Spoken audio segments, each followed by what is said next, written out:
اعوذ باللہ من الشیطان الرجیم، بسم اللہ الرحمن الرحیم۔ اب وہ مقام آ گیا جسے میں نے اس سورہ کے عمود کا ذروہ سنام قرار دیا ہے۔ زبان لڑکھڑاتی ہے ترجمہ کرتے ہوئے، لیکن ترجمے کا حق تو ہمیں ادا کرنا ہوگا۔ قد نعلم، اے نبی ہمیں خوب معلوم ہے، انہ لیحزنک الذی یقولون، جو کچھ یہ کہہ رہے ہیں، جو مطالبے کر رہے ہیں، جو اپنے آپ سے جو معجزے مانگنے کا تقاضا کر رہے ہیں، اس سے آپ غمگین ہیں، آپ چکی کے دو پارٹوں کے مابین آ گئے ہیں۔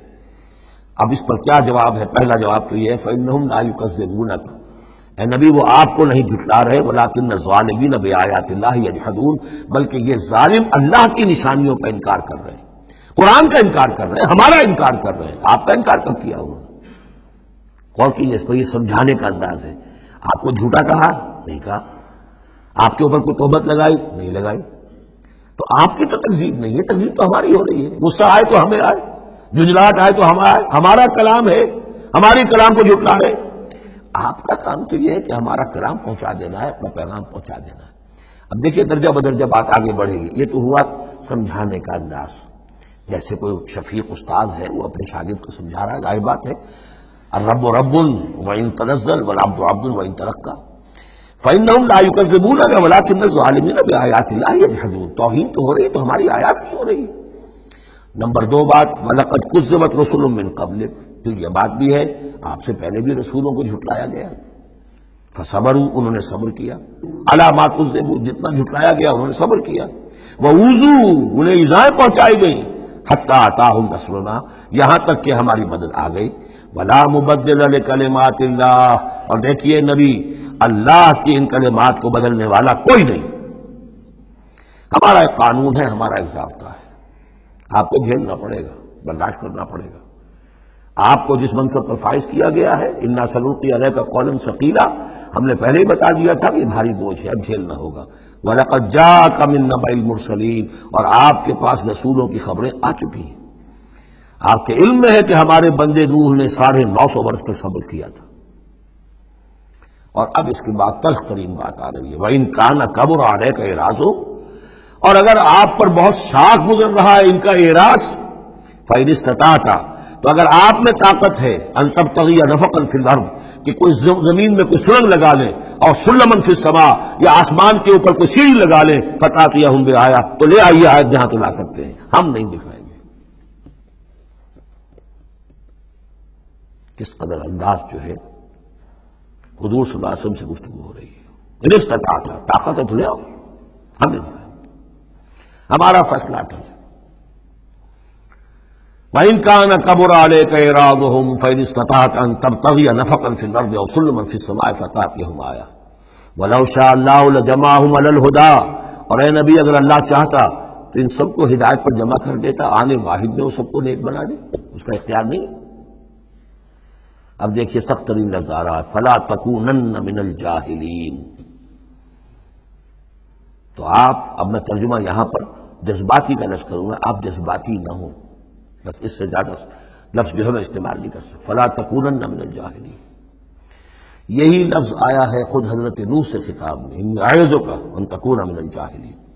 جب حضرت نوح علیہ السلام نے کہا تھا کہ اللہ یہ میرا بیٹا، تیرا وعدہ تھا کہ میرے اہل کو تو بچا لے گا، یہ میری نگاہوں کے سامنے میرا بیٹا غرق ہو گیا، إِنَّ ابْنِي مِنْ أَهْلِي، میرا بیٹا تو میرے اہل میں تھا۔ لیکن جواب جو ملا وہ آپ سورہ ہود میں جا کے پڑھیں گے، بڑا سخت ہے۔ 950 برس تک جس اللہ کے بندے نے چاکری کی ہے اللہ کی، اللہ کے دین کی دعوت پھیلائی ہے، محنت کی ہے، مشقت کی ہے، لیکن یہ بات بھی اللہ کی شان جو ہے بہت بلند ہے، بہت بلند ہے، بہت بلند ہے۔ ظاہر بات ہے کہ یہاں اے نبی اگر آپ چاہتے ہیں، اگر یہی بات ہے کہ سب کو ہدایت پر لے آنا، تو ہمارے لیے کیا مشکل ہے؟ آنے واحد میں سب کے سب ابو بکر صدیق بن جائیں گے، ایک آنے واحد میں ہم سب کو بگاڑنا چاہیں، سب کے سب جو ہے وہ ابلیس بن جائیں گے آنے واحد میں۔ یہ تو کوئی بات نہیں ہے، یہ تو امتحان ہے، آزمائش ہے۔ جس کو چاہنا ہے، جو چاہتا ہے، حق کا طالب ہے، اس کو حق مل جائے۔ فَلَا تَكُونَنَّ مِنَ الْجَاهِلِينَ إِنَّمَا يَسْتَجِيبُ الَّذِينَ يَسْمَعُونَ، یقیناً سن لیں گے اور قبول کر لیں گے وہ لوگ کہ جو سنتے ہیں، یعنی حقیقتاً سنتے ہیں۔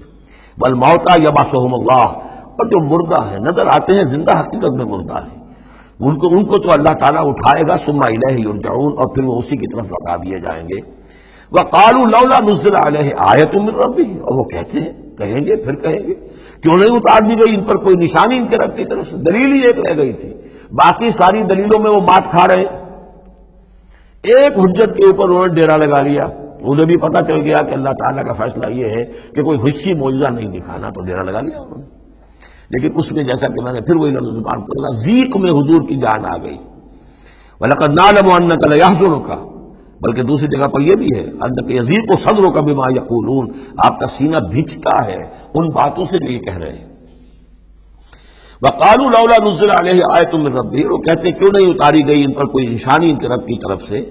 قُلْ إِنَّ اللَّهَ قَادِرٌ، کہہ دو اللہ تعالیٰ قادر ہے عَلَىٰ يُنَزِّلَ آیَةً، کہ وہ بڑی سے بڑی نشانی اتار دے، وَلَٰكِنَّ أَكْثَرَهُمْ لَا يَعْلَمُونَ، لیکن یہ ان میں سے اکثر لوگ جانتے نہیں۔ کیا نہیں جانتے؟ کہ اس طرح کا معجزہ دکھانے کا نتیجہ کیا نکلے گا، ان کی مہلت ختم ہو جائے گی۔ یہ ہماری رحمت ہے کہ ابھی ہم یہ معجزہ نہیں دکھا رہے۔ یہ بدبخت جس کو جہاں مورچہ لگا کر کھڑے ہو گئے ہیں، انہیں پتہ نہیں ہے کہ یہ ان کے لیے ہماری رحمت کا ظہور ہے، ہم ابھی مہلت دینا چاہتے ہیں، شاید ان میں سے یہ دودھ اور بلویا جائے کہ شاید ابھی کچھ اور مکھن نکل آئے۔ صدق اللہ العظیم۔